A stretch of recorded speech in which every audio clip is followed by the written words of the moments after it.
Kemudian wal maitatu kulluha najasah illa samak wal jarad wal adami. Bangkai itu semua hukumnya najis kecuali ikan-ikanan, jenis belalang dan manusia. Bangkai manusia itu tidak najis walaupun udah bau. Kita mau ke masjid nih, lewat kali, contoh di kali ada mayat ngambang nih, kita bantuin, udah bau nih. Terus kita tetap ke masjid mau sholat, tuh pakaian kita yang kena bau bangkai manusia tetap boleh sholat, tidak najis. Ya. Tadi kan manusia kalau hidupnya doang dikata najis, mau bini itu doang. Kalau bangkainya aja enggak padahal. Nah, sedangkan ikan-ikanan, semua yang ada di laut itu bangkainya halal kata Nabi dan boleh dimakan, bahkan boleh dimakan. Mau itu anjing laut, mau itu ular laut, kepiting yang dua alam ya. Ketemu putri duyung makan.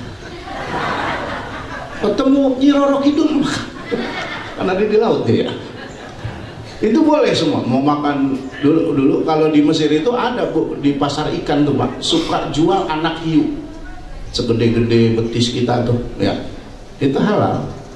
Semua yang ada di laut halal. Nah, adapun binatang yang bangkai binatang yang tidak najis, saya ulangi, yang tidak najis bangkai itu pertama ikan-ikanan sejenis belalang. Berarti kayak tadi ya, jangkrik, belalang tuh kalau udah mati. Ada yang suka makan gituan gak sih? Ada. Apa aja dimakan Pak, saya bingung. Itu kalau di kita tuh suka ada apa tuh yang suka makan laron ya. Laron emang enak itu. Karena begini ya, salah satu yang diharamkan untuk dimakan karena ada faktor menjijikan. Makanya apakah laron masuk faktor menjijikan? Masuk gak kayak Sofyan kira-kira itu? Enggak ya? Oh enggak. Bener nggak jijik? Ada juga yang makan apa tuh ulat sagu ya. Ulat tahu nggak? Ya itu kalau nggak menjijikan berarti masih halal ya. Kemudian wa yusalul ina'u min wulughil kalbi wal khinzir sab'a marratin ihdahunna bit turab tadi ya.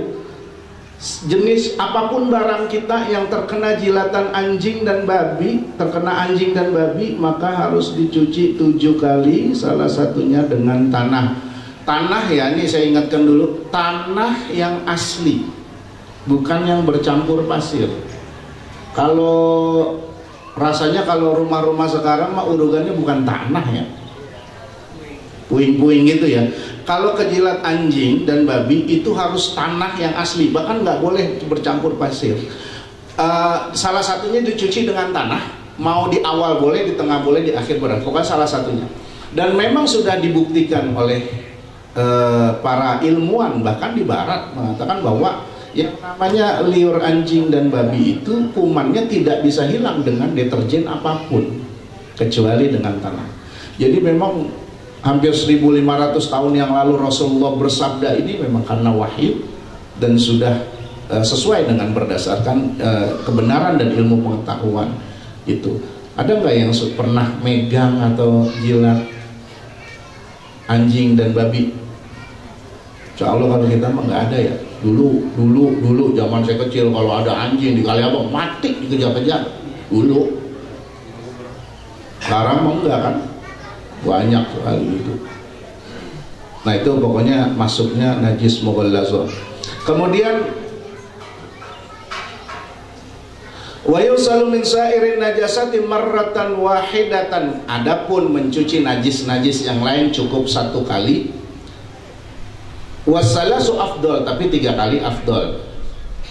Kalau misalnya kena apa? Mau ke masjid nih kena injek tai kebo, ya itu 3 kali cuci, bagusnya 3 kali. Kalau misalnya kita nginjek lumpur, najis nggak? Enggak. Atau kita ini musim hujan nih, kita mau ke masjid, tahu-tahu kecepretan air yang menggenang di jalan, itu nggak najis, kecuali air itu meluap dari comberan baru najis. Tapi kalau yang cuma menggenang di jalan itu nggak najis. Kotor iya, kalau mau dicuci biasa iya, tapi kalau untuk dipakai sholat nggak masalah gitu. Nah ini semua berkaitan dengan masalah itu. Nah kalau misalnya najisnya itu najis di luar anjing dan babi, maka cukup dibasuh 1 kali, tapi afdolnya 3 kali. Kemudian ini yang berkaitan dengan sesuatu yang najis ya. Wa iza takhallalatil khamra bi nafsiha tahurat wa in takhallalat bi tarhi syai'in fiha lam tathur. Kalau ada minuman keras, khamr. Khamr itu sifatnya najis ya Pak, Bu. Cairannya najis. Makanya ini perlu diluruskan. Banyak yang bertanya, Ustadz, kalau parfum mengandung alkohol, boleh nggak pakai sholat? Boleh. Yang najis itu bukan alkohol, tapi khamr. Gitu. Kesian yang parfumnya murah-murah itu kan pada pakai alkohol tuh. Yang sekali semprot, wah wanginya sampai menyengat, habis itu 2 menit hilang. Yang kalau disemprot bunyi itu serot, itu kan pakai alkohol tuh. Kalau parfum pakai alkohol nggak najis. Alkohol itu sama dengan bensin, minyak tanah, spiritus, apalagi itu yang gitu-gitu. Itu nggak boleh diminum nggak boleh memang, tapi sifatnya tidak najis. Boleh buat sholat parfum seperti itu. Yang nggak boleh dan yang najis itu adalah khamr. Jelas di Al-Maidah 90 Allah udah bilang begitu. Innamal khamru wal maisir wal ansabu wal azlamu rijsun. Di situ Allah bilang rijsun. Jadi cairannya saja najis. Nah, tapi di sini dikatakan apabila ada khamr kemudian dia berubah dengan sendirinya jadi cuka, maka cukanya halal. Ini kan begini prosesnya. Biasanya yang diperas di kita tuh anggur lah ya. Anggur ketika diperas itu pertama jadi apa Pak? Jus. Boleh nggak diminum? Boleh. Tapi kemudian dipendem di bawah tanah. Berapa bulan biasa itu? Tahunan. Jadi khamr. Nah itu jadi haram.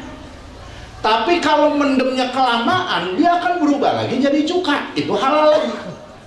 Tapi saya yakin bukan cuka tukang bakso. Ya, masa tukang bakso pakai cuka itu sih kemahalan. Kalau cuka tukang bakso itu apa Bu? Saya tanya ibu-ibu deh yang arti. Cuka apa Bu? Hah? Pokoknya yang murah adalah ya tukang bakso ya gitu ya. Kata ibu-ibu sama asamnya pakai tek laki saya gitu. Nah itu makanya kalau ada khamr berubah menjadi cuka dengan sendirinya, maka hukumnya halal. Ya. Wallahu a'lam bishawab. Jam 11:15. Langsung doa apa ada pertanyaan nih? Ada pertanyaan Bu?